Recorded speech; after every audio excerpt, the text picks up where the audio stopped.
Bonjour à tous, bonjour Renaud Muselier. Merci d'être avec nous ce matin. Vous êtes dans votre ville de Marseille, dans la région que vous présidez, Marseille, où le pape arrive donc cet après-midi. Ce sera d'ailleurs la première visite, on l'a dit, d'un pape depuis Clément VII en 1533. 5 siècles, hein, ça fait quand même beaucoup. Et quel est le sentiment finalement qui domine à quelques heures de cette visite historique, Renaud Muselier ? C'est un grand moment historique, pour les Marseillais un grand moment de fierté, pour les habitants de la région, je crois une grande joie, et je pense que pour l'ensemble des Français, c'est quand même un message très amical, même si c'est pas une visite de l'État et du Saint-Siège ici en France, où c'est un message de sa sainteté ici à Marseille sur les problèmes euro-méditerranéens et de migrants. Mais c'est un leader charismatique qui parle à 1,5 milliard d'habitants, et je pense que c'est très important. Donc nous, ici à Marseille, en tout cas, on est tous, toutes confessions confondues, très heureux et très fiers.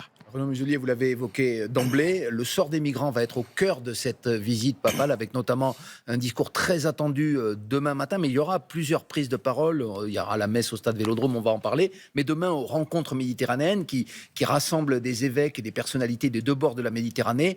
Le pape va parler, et on sait que c'est, si j'ose dire, c'est pas de l'eau tiède ce qu'il dit. Il critique beaucoup les pays européens dans leur politique d'accueil.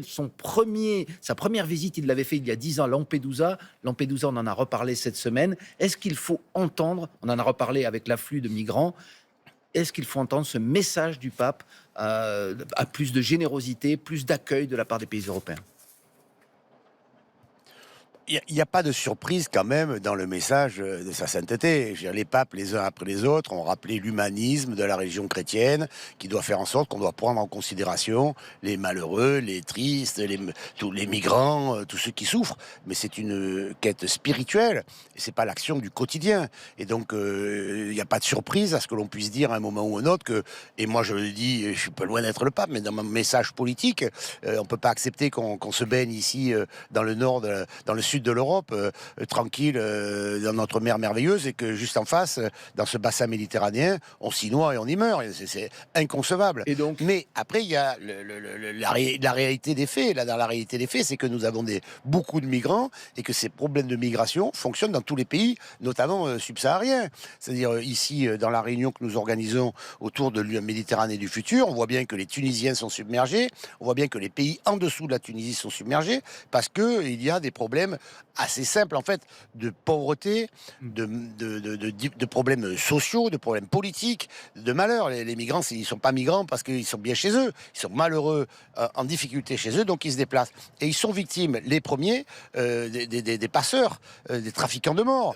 Et donc, il faut qu'on arrive à fermer tous les robinets. C'est comme une grosse canalisation, il faut fermer tous les robinets au plus haut pour éviter l'afflux chez nous. On a ici une réunion avec les Libanais qui, eux, ont 1000 Syriens par jour qui arrivent chez eux, pendant qu'ils ont 100 Libanais qui partent tous les jours. Ce qui veut dire que si le Liban tombe, on va se retrouver de nouveau face à une difficulté majeure. Monsieur Muselier, en attendant, je reprends votre expression, fermer le robinet, on peut en discuter. Comment on fait pour aussi accueillir sur le présent, sur le moment urgent? Gérald Darmanin disait mardi soir, la France n'accueillera pas de migrants qui viennent de Lampedusa. Or, plusieurs milliers sont arrivés sur cette île italienne la semaine dernière. Et le pape, il vous incite aussi non seulement à tarir l'afflux de réfugiés en améliorant les conditions sur place, mais à avoir une politique d'accueil différente aujourd'hui que celle que, par exemple, prépare la France avec sa politique d'immigration et cette loi qui va arriver au Parlement. Mais enfin, je donne parfaitement raison à M. Darmanin. Mais nos amis de Lampedusa, ils peuvent pas supporter aussi ce qu'ils vivent comme pression d'une île touristique qui devienne un espèce d'îlot avancé pour l'atterrissage en Europe. Donc ça peut pas fonctionner comme ça. Oui, on a même des passeurs qui nous organisent ici dans les Hautes-Alpes. Oui, je vous ai répondu par rapport à la position de M. Darmanin. Et au niveau français, nous avons la nécessité de pouvoir accueillir quand on accueille. Mais on a ici, aujourd'hui, dans notre propre pays, une incapacité réelle et profonde à bien traiter ceux qui sont déjà là. Donc on n'a pas là, aujourd'hui, la force suffisante pour arriver à accueillir tous ces pauvres gens qui souffrent. En tout cas, le message du pape vous semblera comment dire, acceptable, même s'il critique, encore une fois, un certain égoïsme des pays européens. Il faut entendre ce message. Est-ce qu'il ne s'immisce pas quelque part est-ce qu'il ne fait pas de la politique finalement, le pape? D'ailleurs, il y aura un enjeu politique. Certaines personnalités, on n'est pas sûr qu'elles seront présentes à la messe qu'il donnera au Stade Vélodrome. Votre ancien ami, le président des Républicains, Éric Ciotti, n'a pas encore dit s'il y assistera. Est-ce qu'il n'y a pas une dimension politique dans le message du pape aujourd'hui? Un aiguillon. Mais il y a toujours, c'est une quête spirituelle aussi, le pape. Mais on peut faire de la politique partout, tout le temps, mais la politique n'est pas tout et n'est pas partout. Donc on a la nécessité de faire la part des choses.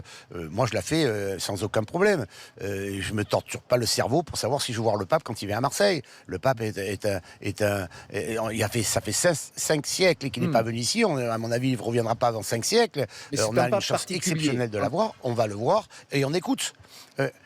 Enfin, mais tous les papes ont leur spécificité. Oui. Mais néanmoins, la religion catholique dit toujours la même chose. C'est-à-dire qu'il faut prendre soin de son prochain et avoir une quête d'humanité et de bonté. Ça, c'est la religion chrétienne. Quand même qu'il son discours plaît plus à la gauche qu'à la droite, Renaud Muselier. Vous l'entendez, ça? Oui, mais enfin, on voit que la gauche, voire l'extrême gauche, ils ne veulent pas venir voir le pape. Alors, ils sont quand même eux-mêmes dans leur propre incohérence. Il y a cette élévation spirituelle, il faut y penser un peu quand même, même si notre société est laïque. Et puis, il y a le fonctionnement quotidien. C'est deux choses qui sont quand même différentes. Mais notre fonctionnement quotidien doit prendre en considération les souffrances des gens, c'est indispensable. La présence du président Macron à cette messe, en tout cas demain, a suscité des critiques à gauche, qui voient une entorse à la laïcité, au principe de laïcité. Elle ne vous gêne pas, puisque vous aussi, vous y serez d'ailleurs. Moi, j'y serais bien sûr, avec grand plaisir, j'assume pleinement. Mais je crois avoir vu un sondage dans lequel 70% des Français estiment que c'est une très bonne chose que le président de la République assiste à la messe. Eh bien, il y a un grand chef d'État qui est le pape, sa sainteté, qui est ici, présent en France, à Marseille, dans la région Provence-Alpes-Côte d'Azur. Eh bien, les chrétiens et même les non-chrétiens peuvent venir. C'est un grand moment de messe collective dans un endroit qui est quand même le Stade Vélodrome, un endroit où collectivement on s'y retrouve tous aussi volontiers. Le Stade Vélodrome, c'est à Marseille. Le pape a dit à plusieurs reprises, j'irai à Marseille, pas en France. Ce n'est pas une visite d'État, il l'a plusieurs fois répété. Le chef de l'Église choisit ses destinations et il va dans des endroits, dit par exemple le cardinal Jean-Marc Aveline, l'archevêque de Marseille, où il y a de la souffrance. Est-ce que vous êtes d'accord? Et il vient à Marseille parce qu'il estime qu'il y a de la souffrance dans votre ville, notamment après les émeutes du mois de juillet et surtout aussi avec cette violence liée au trafic de drogue dont on a vu des traductions dramatiques ces derniers jours encore. Est-ce que vous attendez un message d'apaisement? Oui, d'accord. Enfin bon, il y a pas des trafics de drogue à Marseille, quoi. Donc, mais ce qu'il y a, c'est que nous, on est une ville message, une ville méditerranéenne, une ville exubérante. On a un cardinal qui est assez exceptionnel. C'est grâce à lui, d'ailleurs, que le pape vient ici, parce qu'il a ce message de la concorde. Notre ville de Marseille a 2600 ans d'histoire. Ici, nous sommes à la grotte Cosquer.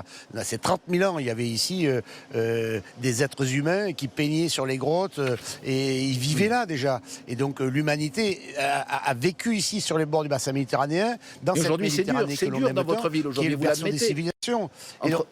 Il y a de la violence aujourd'hui à Marseille. C'est dur, enfin, quand vous aviez... Oui, mais enfin... Il y a de la violence, mais il y a la joie et la bonne humeur. Hier soir, il y avait 63 000 personnes dans le stade Vélodrome pour soutenir l'équipe de France de rugby et on a très bien gagné. Vous avez des plus grosses industries mondiales qui sont ici, avec par exemple CMA, CGM, avec Airbus Hélicoptère. On a de la joie et du bonheur de vivre à Marseille. Vous savez, bien. Alors, on a de la violence, on a des difficultés, on a les quartiers les plus pauvres d'Europe, mais en même temps, on a des hommes très dynamiques, on a la plus grande université francophone au monde. Non, on a de la joie, du bonheur, on a surtout l'optimisme de combat. Allez, une dernière question qui ne porte pas sur Marseille, puisqu'un pape arrive en France à Marseille, mais un roi, on l'a dit, termine sa visite à Bordeaux. Ce séjour a montré la force de la relation britannique, franco-britannique, qui a été en quelque sorte revigorée, mais on a entendu aussi quelques critiques sur le faste de ce dîner royal mercredi à Versailles. Voilà, la galerie des glaces, des chefs étoilés pour préparer ce repas, alors qu'il y a aussi des millions de Français qui souffrent au quotidien avec la vie chère pour remplir leur frigo ou leur plein d'essence. Qu'est-ce que vous en dites de ce décalage ? En quelques mots, s'il vous plaît. Je me permets de rappeler quand même que malgré tout, la France est un grand pays, membre du Conseil de sécurité, une grande puissance mondiale, et que si on doit développer notre pays, on le fait aussi à l'international. Et pour montrer qu'on est international, on montre qu'aussi on sait travailler avec les plus pauvres, les plus difficiles, ceux qui souffrent le plus, mais qu'on sait développer notre pays. Et le prince, enfin le roi maintenant, sait à quel point la France est puissante. Et je crois que la deuxième partie de son séjour, c'est dans le Bordelais. Ça va nous faire de publicité pour les viticulteurs et pour ce vin exceptionnel que nous savons fabriquer. Bon, eh bien, on vous a entendu. Merci beaucoup, Renaud Muselier, président de la région Sud, Provence-Alpes-Côte d'Azur. Vous serez à 17h30 à l'aéroport de Marignane pour accueillir Sa Sainteté le pape François. Merci beaucoup.